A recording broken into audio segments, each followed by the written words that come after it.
Okay, great. Thank you. Sorry for the technical difficulties. So our efficacy conclusions are as follows. Both primary efficacy objectives met the success criteria. In individuals without prior SARS coronavirus 2 infection, observed vaccine efficacy against COVID-19 occurring at least 7 days after dose 2 was 95%, with high probability, 97.5%, that the true vaccine efficacy is at least 90%. And again, this meets the pre-specified FDA criteria for emergency use authorization. Observed vaccine efficacy was greater than 93% for the first primary endpoint across age, race, ethnicity, and at-risk subgroups.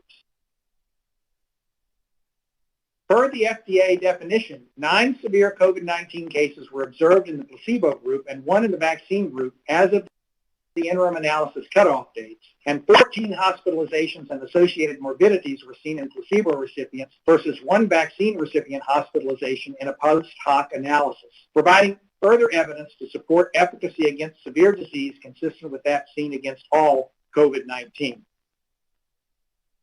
From the cumulative incidence curve, there is early onset of protection with divergence of the placebo group from the BNT162b2 group as soon as 12 days and by at least 14 days, with steady accumulation of cases in the placebo group while the vaccine group remains virtually flat.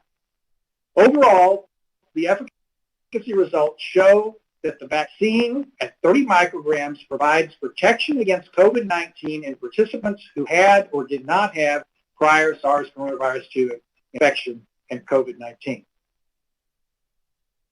Our emergency use authorization application is based on our satisfactory safety profile and efficacy against COVID-19.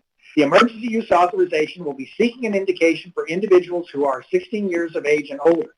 This safety data includes reactogenicity in over 8,000 individuals, adverse events and serious adverse events in over 37,000 individuals with a median of 2 months of follow-up post-dose 2, and adverse events and serious adverse events in over 43,000 individuals 16 years of age and older with varying degrees of follow-up.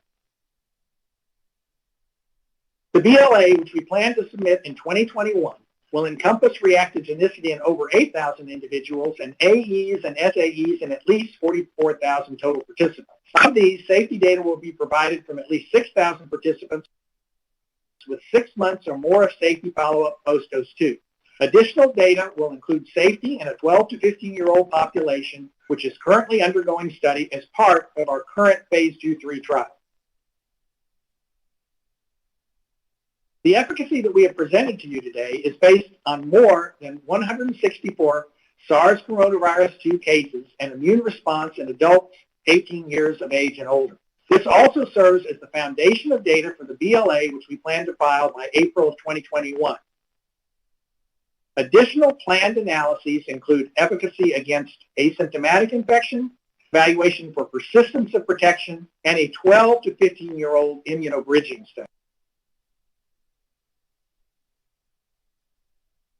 As you will note in the Pfizer briefing document, we plan to administer vaccine to placebo recipients. We have an ethical obligation to inform study participants of COVID-19 vaccine availability under emergency use authorization. We are currently in discussions with the FDA about the best way to vaccinate placebo recipients to further inform safety and efficacy of the vaccine while meeting our ethical obligations to participants.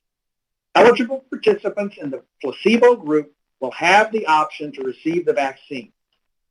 Since it will take time to provide vaccine to over 22,000 placebo recipients, we plan to first offer vaccine to those individuals satisfying FDA emergency use authorization and current CDC recommendations.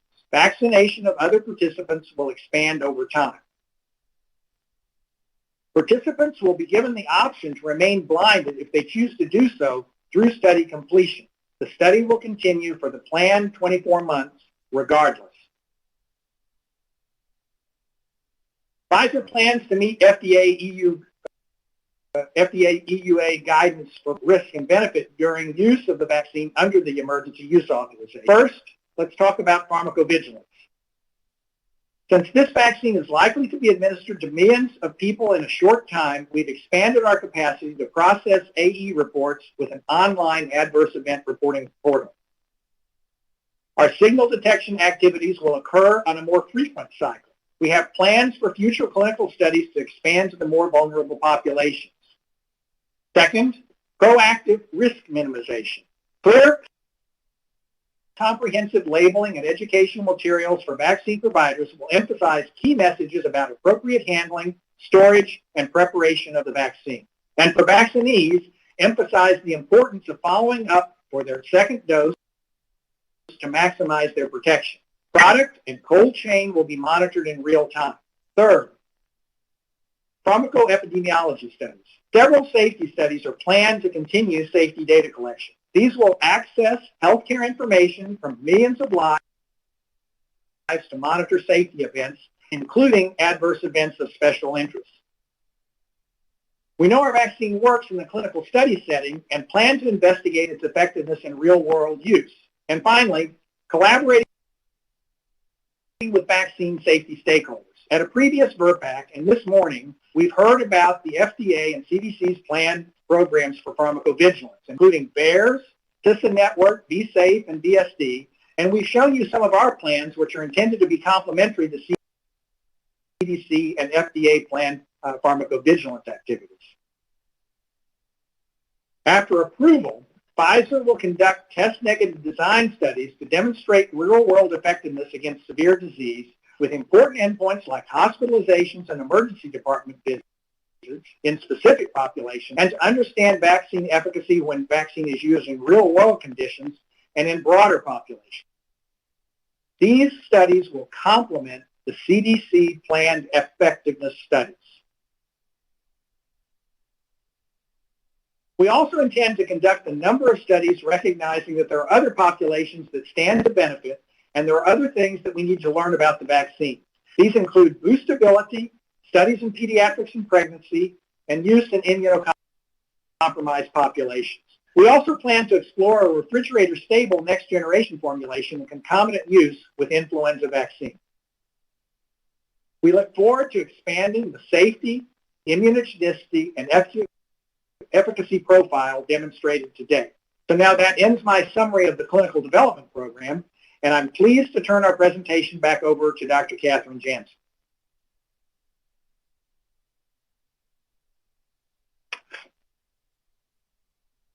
Dr. Gruber, we believe that our data have satisfied the EUA requirements for a COVID-19 vaccine, as you see here on the green check marks. We are seeking emergency use authorization for our vaccine for prevention of COVID-19 caused by SARS-CoV-2 in individuals 16 years and older, with or without evidence of prior infection with SARS-CoV-2. We have demonstrated a positive benefit-risk profile for our BNT162b2 vaccine, given the high overall vaccine efficacy of 95%, with high efficacy observed in both younger and older adults, as well as diverse demographics with and without underlying comorbidities. And we observed efficacy against severe COVID-19. In addition, we have demonstrated a favorable safety and tolerability profile in more than 40,000 individuals. So why are we applying for an emergency use authorization for BNT162b2 now? With the high efficacy and good safety profile shown for our vaccine and the pandemic essentially out of control, vaccine introduction is an urgent need. Dramatic increases in cases have occurred all over the country, and it is estimated that about 55,000 deaths will likely occur every month over the next few months. Modeling from the CDC shows that a vaccine with high efficacy can save many lives. However, a pandemic vaccine must be introduced before the peak of cases will impact, which is best achieved under EUA. We at Pfizer and BioNTech wish to thank all of our sites, investigators, and their dedicated staff. And we want to thank our clinical trial participants without whom we would not be here today. We are also grateful for the guidance provided by the CDC, the FDA, and other regulatory bodies and members of Operation Warp Speed. Finally, we want to thank our colleagues at BioNTech, Pfizer, and other companies for their tireless work and dedication to develop our COVID-19 vaccine candidate. Thank you for your attention, and we would be happy to take any questions.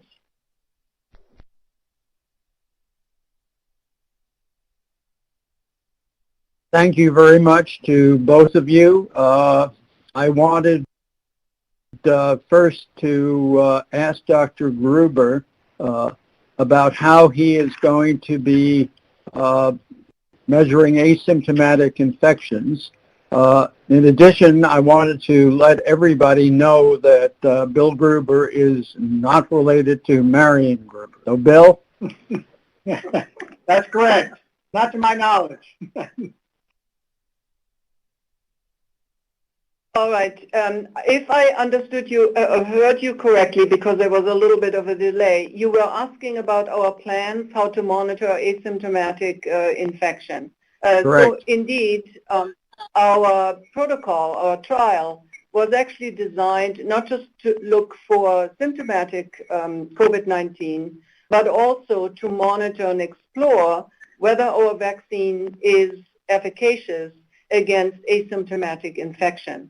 And we are monitoring individuals and screening them with a serological test that measures exposure to SARS-CoV-2. It's actually an N protein test. Right, the N protein. We hope that we will have those analyses completed very soon in the new year. And you are also looking then at correlates of protection. That is correct. In our large study with collecting serological samples throughout the study up to study conclusion, which is 24 months duration, we have the opportunity to look for a correlate of protection provided that we see enough breakthrough cases over time. That's right. So, of course, with a vaccine that is highly efficacious, and if it continues to be highly efficacious over time, it may be a little bit more difficult to define a correlate of protection, but nevertheless, we are trying to do that. Okay, we have many, many questions, and we're going to have to limit them and hope you and expect you to stay on for our open discussion in about an hour or so, because I think we can get to some of the other issues at that point. So, Dr. Levy. Hi, thank you. I'm Dr. Ofer Levy with the Precision Vaccines Program at Boston Children's Hospital. I'd like to thank Pfizer for its impressive effort and excellent presentation. I have the following questions. For Dr. Jansen, one regarding mechanism of action. RNAs in principle can be recognized via the innate immune system, specifically potential RNA-induced activation of toll-like receptors 7 and 8 could induce interferons, which may explain the transient lymphocytopenia that was observed in the study and may provide an adjuvant effect, contributing to robust immune responses and the protection observed. Recognizing that the vaccine contains modified RNA that may have blunted innate immune activating potential, what is known regarding the ability of the lead mRNA to activate toll-like receptors such as TLR7 and 8? Has the mRNA vaccine-induced TLR activation been assessed in vitro in cell culture? And my questions for Dr. Bill Gruber regarding the safety. The briefing document alludes to numerical imbalances of AEs potentially representing allergic reaction. What is Pfizer's knowledge regarding any potential vaccine AE relating to allergic reactions from either animal models or human data? And finally, regarding immunogenicity, Dr. Gruber described the adaptive response. What about the innate? Were plasma cytokines, chemokines measured, and did these correlate with any of the study endpoints? Thank you.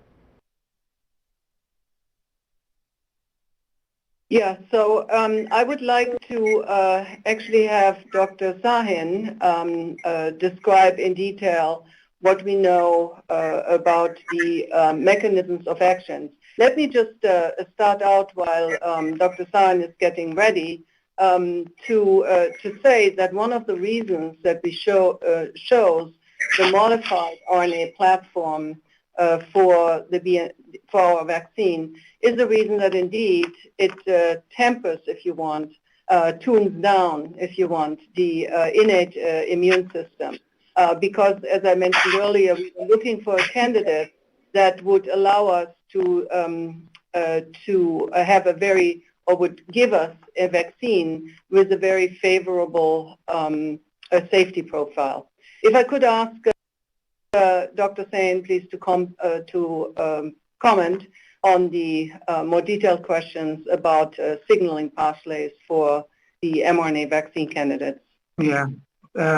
Can you hear me? It's Ugo Sahin. Yes. Yeah. Yes. Thanks, Catherine. This is indeed an excellent question. So the nucleoside modified mRNA does not directly activate TLR7 and TLR8 in the human setting. And the adjuvant activity is driven by a combination of the recognition of messenger RNA components plus the lipid nanoparticle formulation, which disrupts the integrity of the plasma membrane, which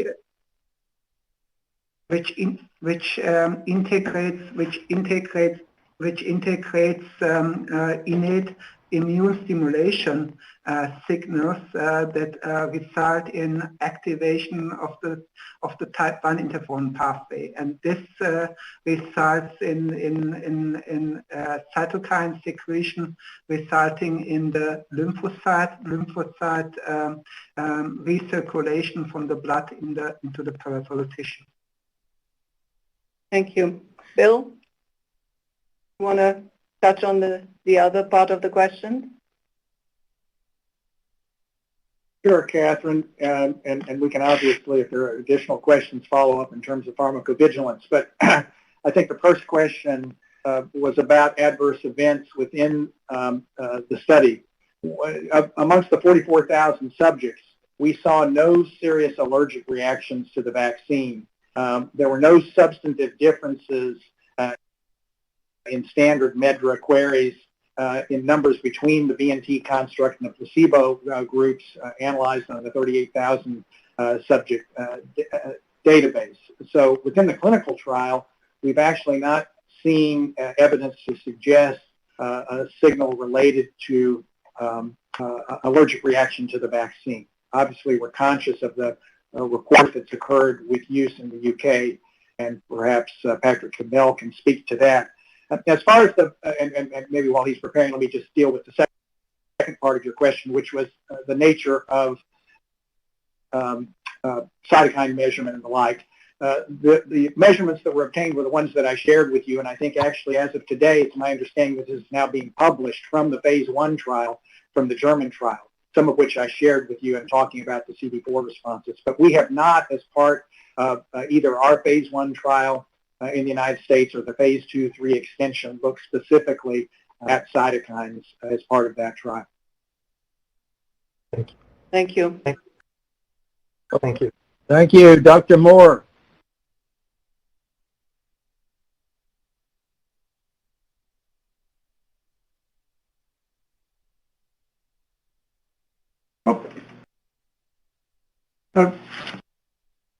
It's very exciting data. Thank you very much. Perhaps the most interesting data I've heard in this epidemic.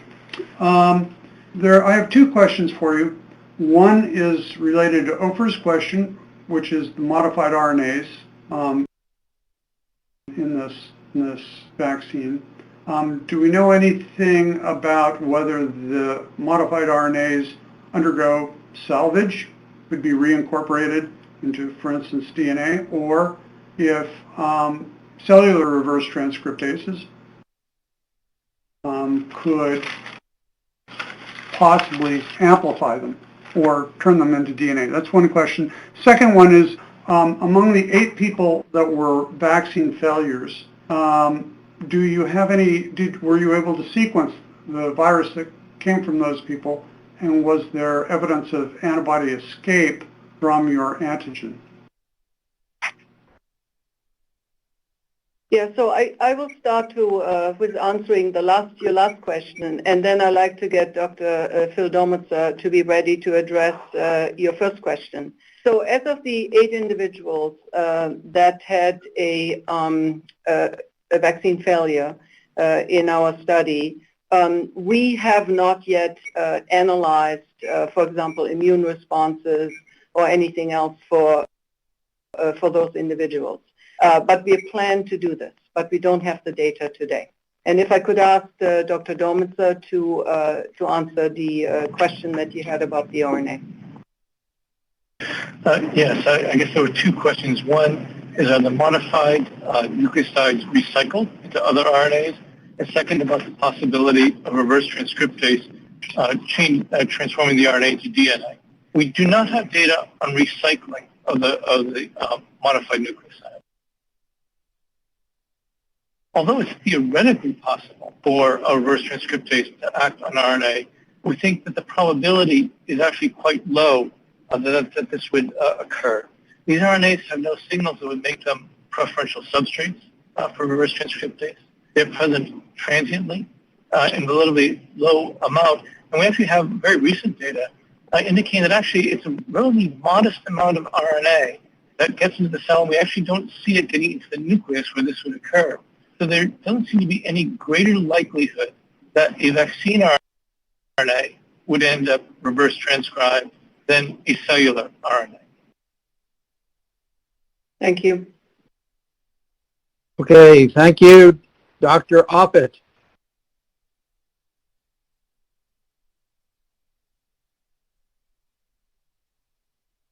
Yes, thank you. So this question is probably for Bill.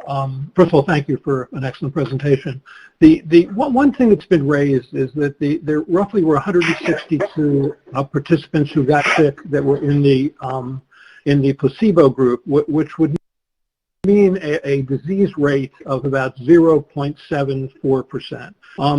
It seems like that might be low. But so it would be interesting to know whether or not that was lower than the disease rate in the area where these participants were being recruited, because the concern is that if that is true, if it is lower than typical, that we may have an example of volunteer bias, where people who volunteer for this trial are more likely to physically distance, more likely to wear a mask, and therefore more likely to be exposed to a lower inoculum.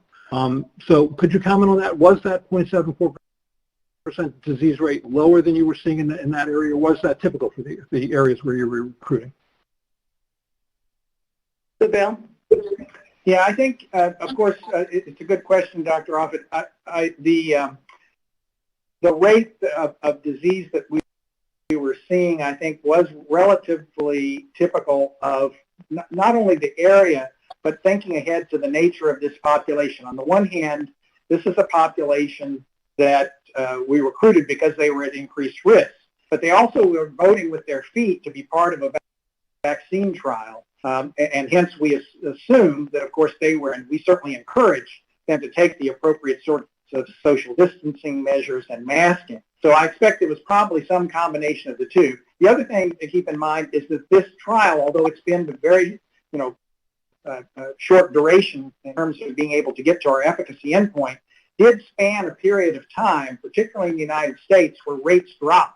And then, of course, we now know the horrific situation we're in now with over 3,000 deaths a day. But it's my sense that part of this is the nature of the span of the trial, both during a time when the rates were high and low, as well as the precautions that individuals in the trial, even though they were high risk, took to further reduce that risk. Thank you. Thank you. Okay, Dr. Pergam.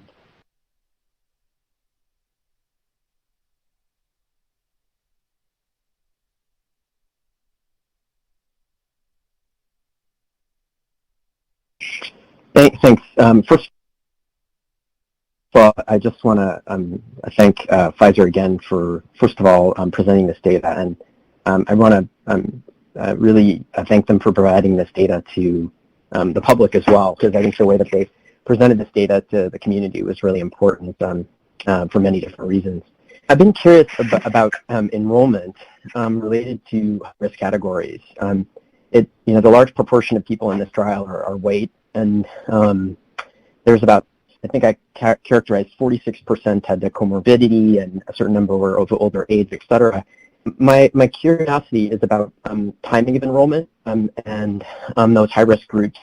Were they more likely to be enrolled in the latter portion of the trial and therefore have less time accumulated and at risk? Do you have data about how many people have been followed for 2 months versus 4 months, et cetera, in a different time in risk strata? I'd be curious if there's a difference in terms of the outcomes we're seeing. Yeah, so we have all the individuals 18 and older were part of our study right from the get-go, as well as all of the risk groups. The only individuals or participants that were invited later as part of the study were the younger age group, the 12 to 15-year-olds, the 16 to 18-year-olds, and individuals that had stable underlying infectious disease conditions such as stable HIV, hepatitis B, or hepatitis C.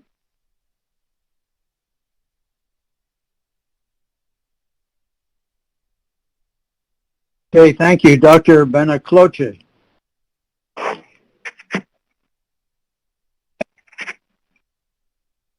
Thank you. My question is, how sure are you that you need the second dose, the booster dose? And the reason I'm asking is that clearly in the New England Journal of Medicine paper, you can see that the responses are much better after the second dose. But in the graph where you show the two curves separating, they separate at 14 days, and the curve remains flat, so you cannot see any effect of the second dose on the curve. And I wonder if there's a possibility that one dose is enough. And if it is not, how do you know it's not?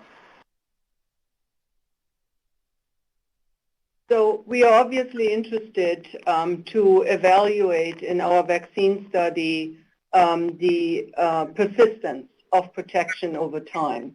And so the data that we have so far, and if I could have up the Kaplan-Meier curve, not the insert, but the whole curve, please, if somebody could have that slide up. What you see on that slide, that so far we have, slide 3 up, please. So you see that so far we were able to observe high degree of efficacy for up to 105 days or so. And I think it's really important that we do understand what the persistence is of our protection.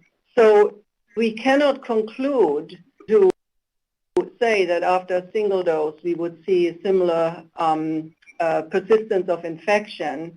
So therefore, and we also have seen that protection was most mature and was highest after 2 doses were given. So therefore, while we won't have the data to look at 1 dose versus 2 doses, but since we started the study with 2 doses, we of course cannot predict how a single dose would affect vaccine persistence or protection of persistence, which is of course very important in this setting. Okay, I'm going to, the last question that we're going to have in this session, and we'll try to pick this up when we have more time in the discussion later on, is Dr. Hildreth.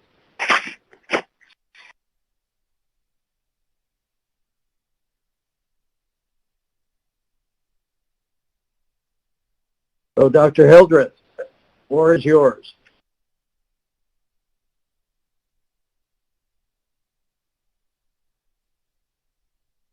Dr. Hildreth, make sure you don't have your own phone muted. You are unmuted in the system. I'm sorry, I did not have a question. My question was asked and answered already. Okay. Well, in that case, we'll move on, at least temporarily. Please stay available so we can return to some of these questions in the first part of our discussion. Now I'd like to call on Dr. Wolsheim from FDA, who is going to give us FDA's presentation of the data and also describe the questions we are going to address in the discussion. Dr. Wolsheim. Thank you so much, Dr. Monteau, and good afternoon, everyone. I'll go ahead and present our FDA review of the clinical data submitted with the Pfizer-BioNTech COVID-19 Vaccine Emergency Authorization request. All right, so a brief outline here. Just to walk you through what we're going to present today, I'll start with a brief introduction of the product and an overview of the clinical development program, followed by our efficacy and safety data analyses, then review the pharmacovigilance plan and plans for future and ongoing studies, and finally, ending with our benefit risk assessment to help prepare the advisory committee to discuss and vote on the topics presented earlier today by Dr. Fink. So first, we will begin with a brief introduction, as Pfizer just walked us through this. The vaccine is based on the SARS-CoV-2 spike glycoprotein S antigen encoded by RNA, and it is formulated in lipid nanoparticles. It's administered by 2 intramuscular injections 21 days apart. The proposed indication and usage under the EUA is for active immunization for the prevention of COVID-19 caused by SARS-CoV-2 in individuals 16 years of age and older. And moving on to a brief overview of their clinical development program to date. There are 2 ongoing studies of the vaccine candidate. Study BNT16201 is an ongoing phase 1 dose-finding safety and immunogenicity study in adults 18 to 15 years of age. And study C4591001 is an ongoing phase 1-2-3 randomized placebo-controlled observer-blinded study in individuals 12 years of age and older. I'll note now, as Pfizer also pointed out, that their phase 1 studies did begin at approximately the same time earlier this year, BNT16201 in Germany and C4591001 in the U.S. The overlap of vaccine candidates and dose levels in the 2 studies allowed for safety and immunogenicity from each study to provide data and support in real time to change vaccine candidates and dose levels to be evaluated in a larger study that began in the U.S. So looking at study BNT16201, the study evaluated 60 participants who received the vaccine candidate BNT162b2 at the various dose levels listed in the table. There are 12 participants per dosage cohort and no placebo group. The safety results showed a similar safety profile for the vaccine candidate between both phase 1 studies. There are no serious adverse events reported in the safety database for BNT162b2. And moving on to the immunogenicity results. These results were obtained 7 days after dose 2 and show that 2 doses of the vaccine candidate induced SARS-CoV-2 neutralization antibodies with geometric mean titers comparable to or higher than GMTs from a human convalescent serum panel from recovered COVID-19 patients. The GMTs were highest with the 30 microgram dose. 2 doses of BNT162 also induced S1 binding immune globulin G antibodies and a T helper 1 skewed secretion of interferon gamma and or IL-2. The immunogenicity data demonstrated the prospect of benefit to support enrollment of larger numbers of subjects, and thus the data from study BNT16201 helped support the final vaccine candidate selected dose and vaccination schedule that was determined in tandem with the phase 1 data from study C4591001. We'll move on to that study design next. And initially the study was designed to include approximately 30,000 adults 18 to 85 years of age And this study population was expanded after the study was already underway to later include participants down to 12 years of age and those with stable chronic medical conditions and infections such as HIV, hepatitis B, or C. All participants were planned to receive 2 doses of the vaccine or placebo 21 days apart. The Phase 1 portion of this study was designed for dose finding and vaccine candidate selection based on evaluations of safety and immunogenicity.